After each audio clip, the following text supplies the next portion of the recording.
Bom dia, gente, sejam bem-vindos. Estamos terça-feira, capítulo 8 de Isaías.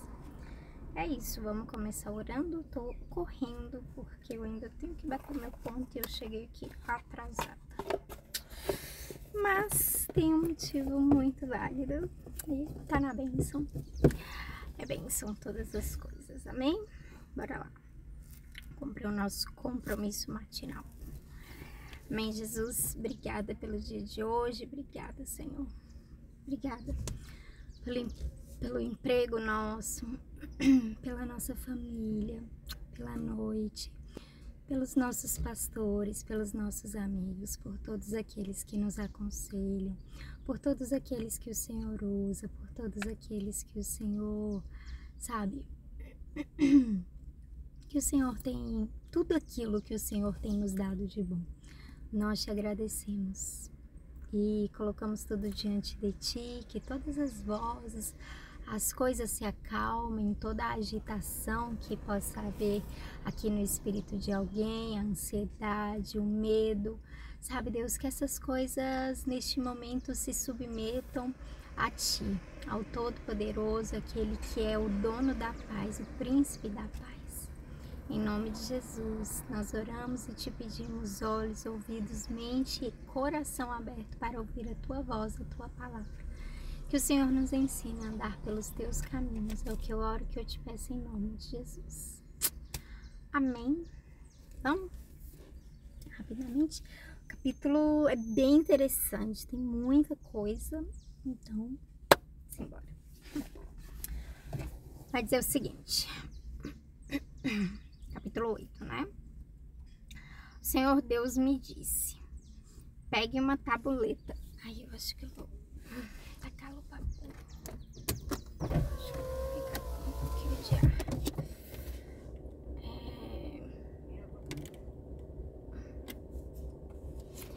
Pegue uma tabuleta grande e escreva nela em letras bem grandes o seguinte: Maer, Salal, Ras, Bas. E procure 2 homens de confiança, isto é, o sacerdote Urias e Zacarias, filho de Jeberequias, para servirem de testemunhas.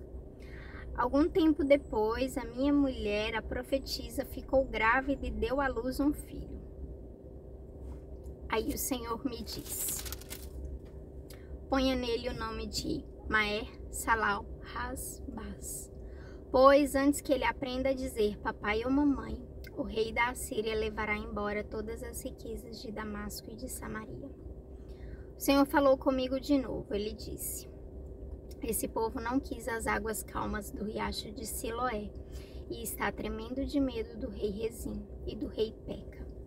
Por isso eu, o Senhor, vou trazer o rei da Assíria e o seu poderoso exército para atacarem esse povo. Eles avançarão como uma enchente do rio Eufrates, que sobe acima das margens de todos os canais e de todos os rios que desembocam nele. Eles invadirão a terra de Judá como as águas de uma enchente, que cobrem tudo e sobem até o pescoço da gente. Mas Deus está com o seu povo. As suas asas abertas protegem a terra prometida.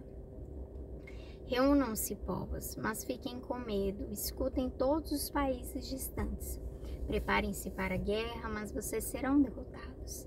Sim, preparem-se para a guerra, mas vocês serão derrotados. Façam planos, mas eles não darão certo. Resolvam o que quiserem, mas tudo fracassará, pois Deus está conosco. Senhor Deus, pôs a sua mão poderosa sobre mim e avisou a mim e aos meus seguidores que não andássemos no caminho que o povo estava seguindo. Ele nos disse: não pensem que tudo que o povo chama de revolução seja revolução mesmo. Não fiquem assustados, nem tenham medo daquilo de que o povo tem medo. Pelo contrário, fiquem assustados por minha causa e tenham medo de mim, pois eu, o Senhor Todo-Poderoso, sou santo. Eu serei um templo para abrigar vocês. Serei também uma pedra e uma rocha que fará com que os povos de Judá e de Israel tropecem e caiam. Serei uma armadilha e um laço para pegar os moradores de Jerusalém. Muitos tropeçarão e cairão, e se despedaçarão, ficarão presos nessa armadilha. Eu disse aos meus seguidores: guardem a mensagem e lembrem dos ensinamentos que o Senhor me deu.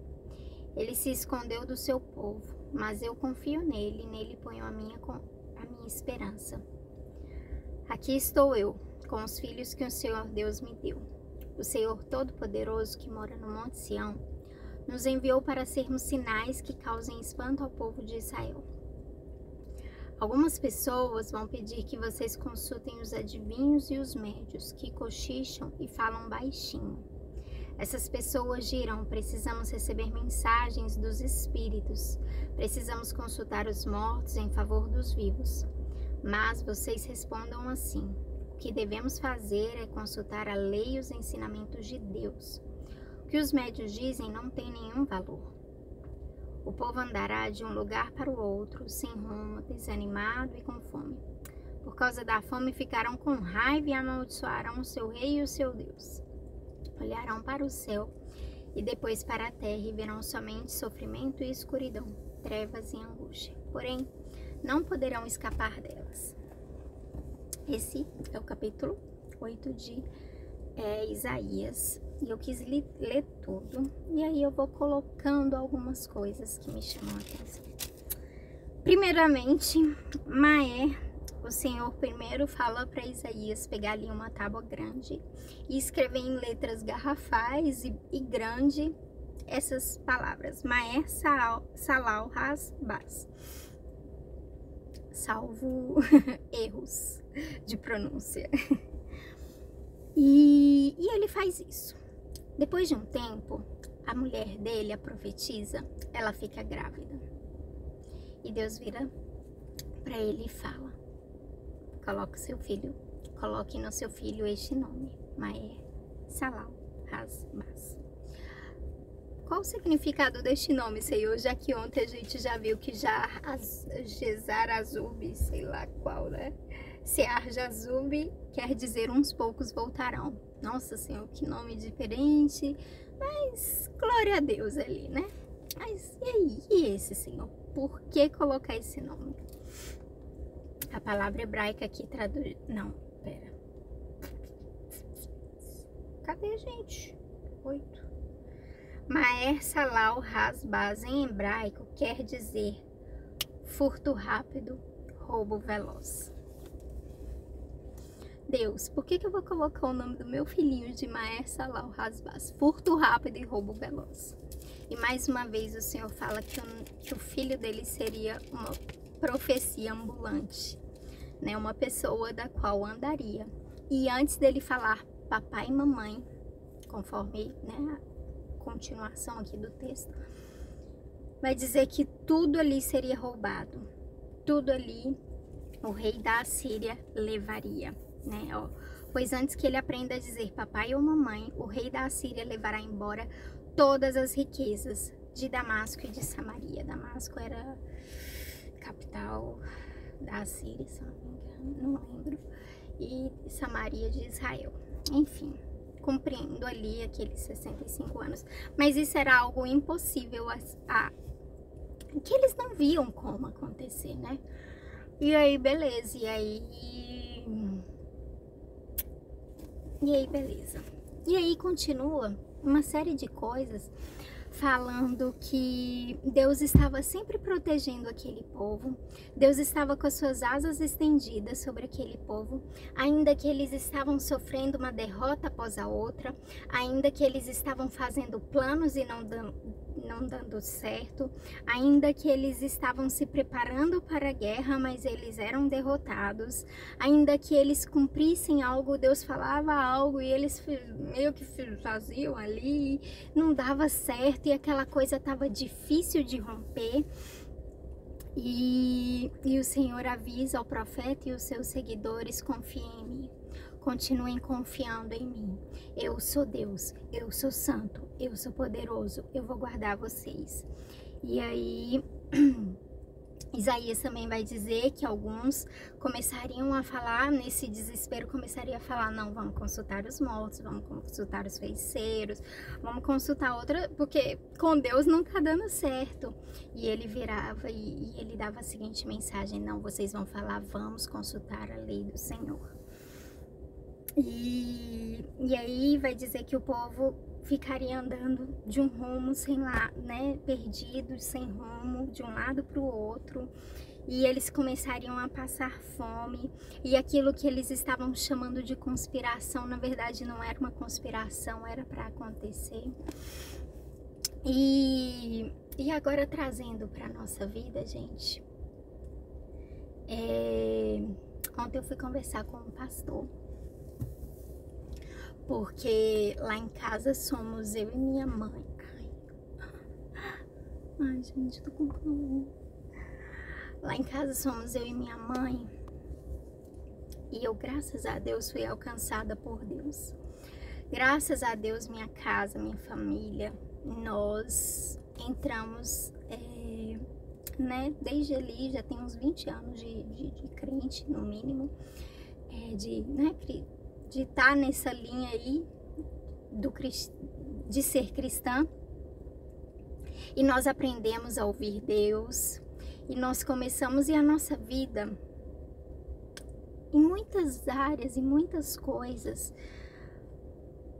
foram difíceis, foi muito difícil, houveram muitas dificuldades, houveram, enfim, muitas coisas, das quais, talvez, se a gente olhasse com o olhar do mundo, né, do mundo assim, a gente poderia virar e falar, gente, sabe, não tem aquelas grandes vitórias, aquelas vitórias meteóricas assim, nossa, ficou rica, nossa, casou, nossa, teve uma pancada de filho, isso e aquilo.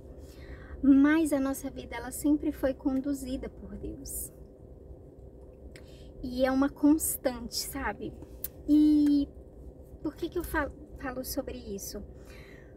Porque algumas vezes, gente, a voz de Deus, ela vai vir pra gente de maneira que a gente vai falar, gente, por que Deus tá me falando isso? Por que eu faria isso, sabe? Como que isso pode ser uma verdade na minha vida? Como que isso pode... Por que eu deveria fazer isso, sabe? Igual foi aqui na vida do profeta Isaías. Isaías, então, ele fala que Deus mandou ele colocar dois nomes diferentes e difíceis, sabe? Para aquele tempo, nos filhos dele. E aquilo era uma profecia ambulante, uma profecia onde os filhos deles fossem, sabe, eles seriam aquela lembrança de que Deus estava com eles, mas de que aquilo aconteceria, de que era necessário que aquilo acontecesse.